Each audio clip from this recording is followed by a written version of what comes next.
Hey, what's going on? Good morning. It's Monday, February 11th. Today I want to talk about eliminating distractions. I see this a big problem with myself, and I see it's a big problem with a lot of people that I know. Every day, you have, whatever's going on in your life with your friends and your family, and where they're pulling you, pushing you. And then when I'm in the gym this morning, I'm listening to the Pope wants to retire, or this morning I'm looking at all these pictures of Hope pouring champagne, or his new wine and the Grammy, and who's getting married to who's dealing with who, and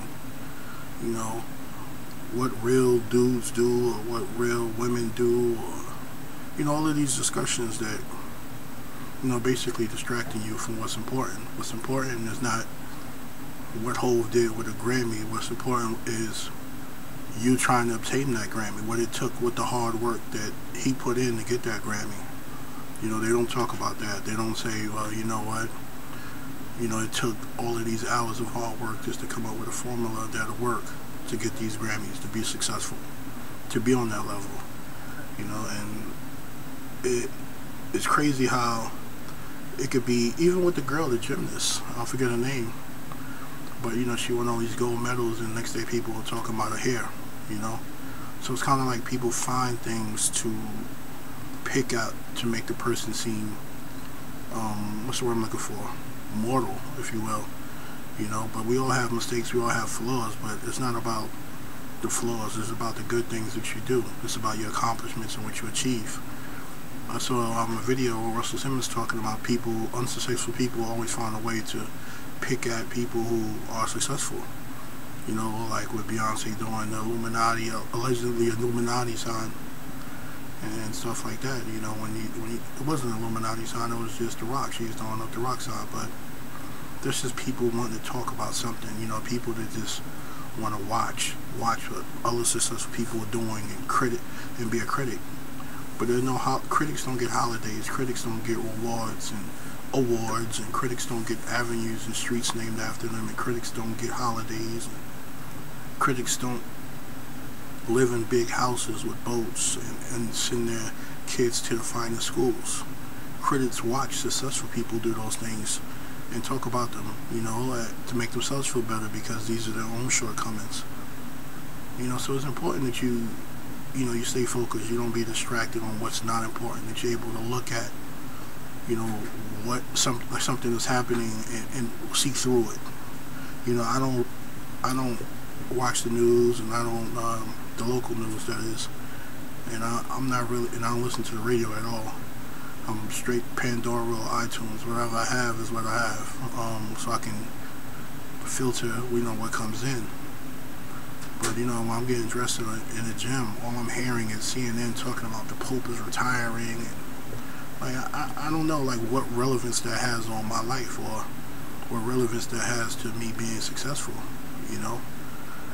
Somebody's retiring. People retire all the time. I mean, he's an elderly man.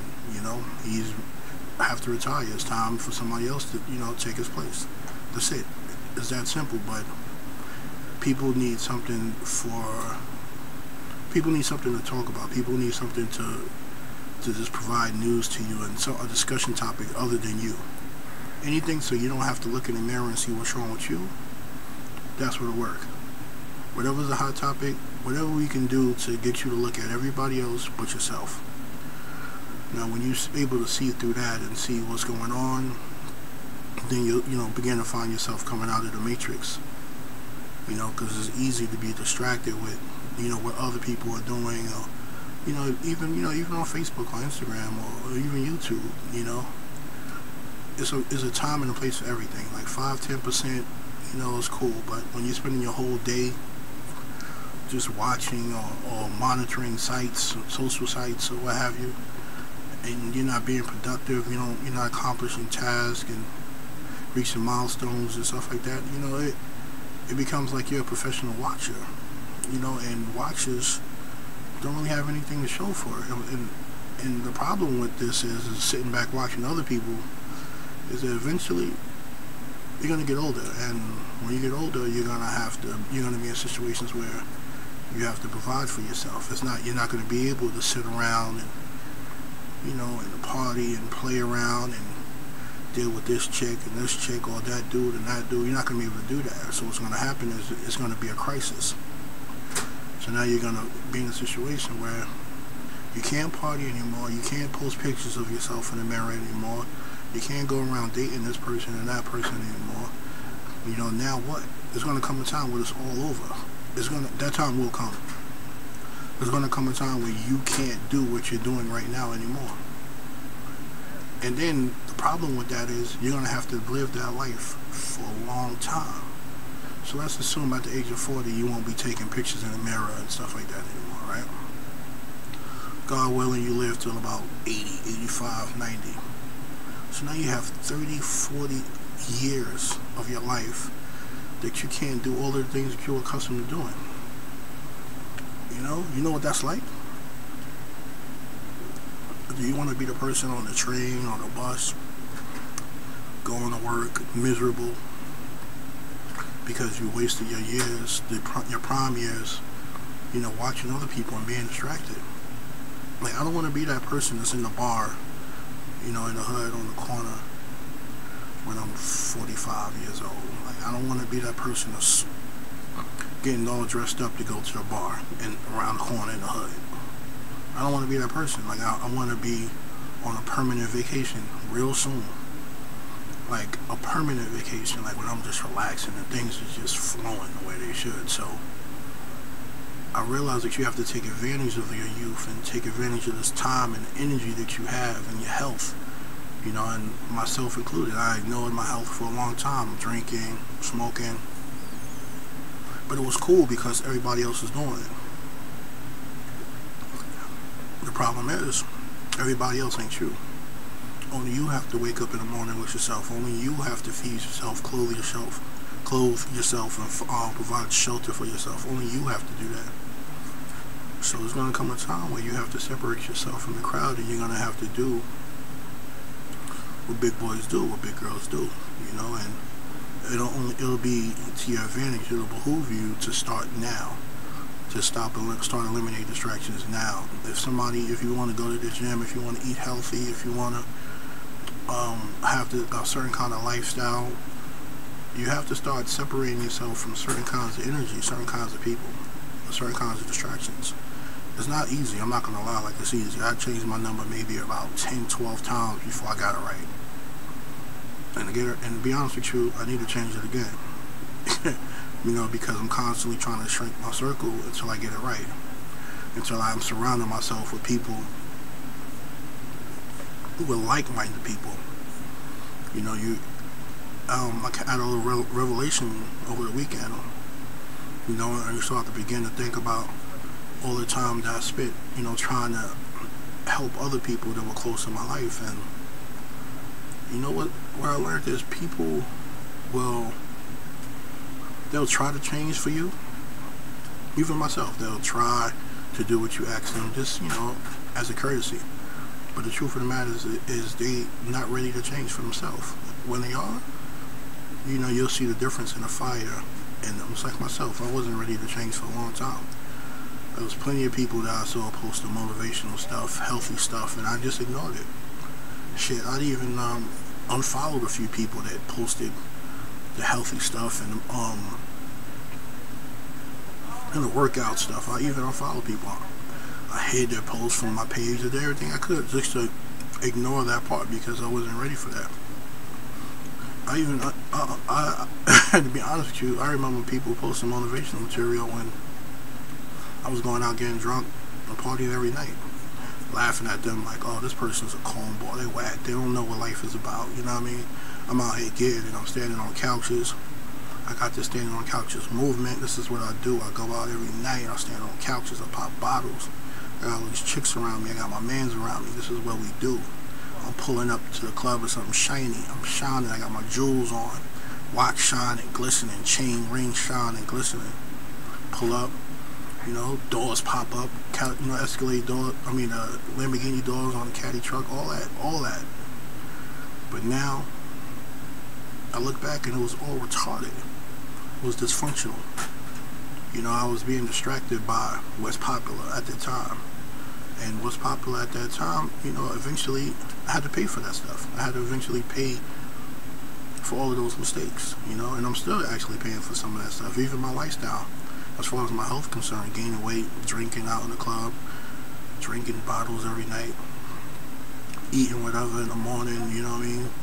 Like, you still have to deal with, like, your body absorbs all of that stuff. You may not realize it right now, but there's gonna come a time. I mean, I wasn't even going to the doctor, so I didn't, you know, my kidneys could have failed, all I knew, and I wouldn't even know that, you know?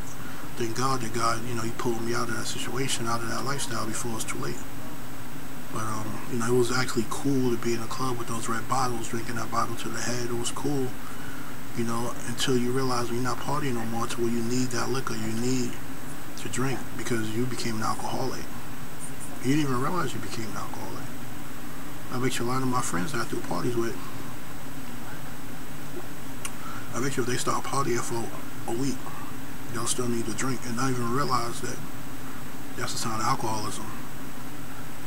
But these are things that we're ignorant to, because we're not looking at what's really happening. We're looking at what we want to happen. We're looking at what we want.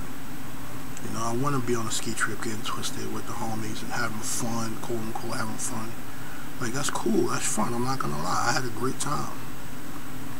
But a lot of times I did that, you know, my business wasn't taken care of back home.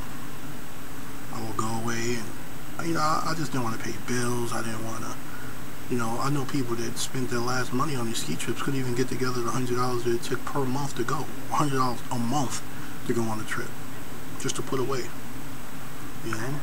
And then spend all this money on outfits and stuff just to go away, to stay in a hotel for a weekend. You know, but this is the life that, you know, this is dysfunctional, but, you know, it's fun. In our culture, this is fun. Do I miss it? Yeah, I miss it, because it was around hanging out with my homies and hanging out with the ladies and all that. But now I just want something else. I want to be, I don't know, somewhere in the Pacific, you know, somewhere nice in Tahiti, when I could just chill in a hut, 4,000 or 5,000 a night, just sit back in a hut. No electricity, no nothing, just sit there in the blue water. You know, or going to DR. You know, building my house on the beach in DR. Stuff like that. Like, that stuff is what means a lot to me now. You know, the simple things, I've done it, you know, I killed it. But you can't get to the next level doing the same things, you know? But, you know, there's all the matter, like I said, one of the key things I learned is to eliminate those distractions. Eliminate the distractions. Start with that. Eliminate the distractions. Is it going to be easy? Nah. Is it gonna take a lot of effort? Yeah. Because it's going to be hard. You're going to be lonely at times. People are going to be saying, yo, let's do this, that, and the third. You know, you're going to see, oh, my favorite show is coming on, I have to watch it. But your favorite show ain't going to get you nothing. Those people already got money. You know, those people already got everything they need. What do you have? Nothing. You're sitting there watching the show. You know? And it just doesn't make any sense. Is it to a point where the reality shows is popping? That's watching other people's lives that they don't even really have. You know? Or that's like a, you know, and it's not real. They don't own anything. They're just playing a role. You know, so now you're watching a reality show, allegedly, of another person's life. You need to look in the mirror and look at your own life and figure out, okay, this is what I have to do to take care of my life, you know? Watch your own reality show. Critique yourself. And you'll notice the difference. But time is ticking, and it's almost 7:30. I gotta start my shift. But I just wanted to put that word out there, you know, minimize the distractions. And you'll be alright. Alright? The best is yet to come. Have a good day.